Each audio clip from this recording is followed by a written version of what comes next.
Parcel. দাঁড়াও একটু দাঁড়াও, একটু দাঁড়াও, সামনে আসতে হবে দাদা, একটু সামনে থেকে আসতে হবে।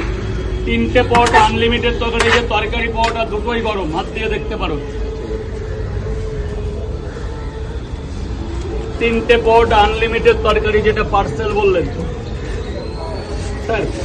ধরুন ধরুন ধরুন, ব্যাস আপনার কমপ্লিট। পেঁয়াজ না, আপেল বলবে স্যার, বলুন।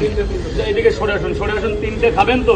ওদিকটা জাম করবে না, ওদিকে কেউ জাম করবে না দাদা, প্রচুর প্রবলেম হবে কিন্তু। ওদিকে জাম করবে না, ওটা স্কুল স্টুডেন্টদের জন্য। 3টে পরোটা আনলিমিটেড, ভেতরে যাবেন স্যার, ভেতরে গিয়ে খাবেন, টাকা পরে দেবেন, ভেতরে যেয়ে খাবেন স্যার। এদিকে সরে আসুন, বলুন, আপনি বলুন। খাবেন তো? একটু ভেতরে গিয়ে খান স্যার, এদিকটা দাঁড়াবেন না, এমনি একটা জায়গা ছেড়ে দিতে হয়েছে। 3টে পরোটা, ডিম দেবো না? ডিম কটা? দুটো দিলে 50, একটা দিলে 40। রমজান মাসের সেরা অফার। 3টে পরোটা আনলিমিটেড তরকারি, দুটো ডিম মাত্র 50 টাকা। সেই নৈহাটির কালো মুরগির ডিম, যেটা হাত দিলেই খোসা উঠে যাচ্ছে, নৈহাটির কালো মুরগি। পুরো পুজো পর্যন্ত এই কালো মুরগি চলবে স্যার। যান ভেতরে, যান ভেতরে যান। কত টাকা নেবো? 3টে করে 6 জায়গা, 2 জায়গা 60 টাকা।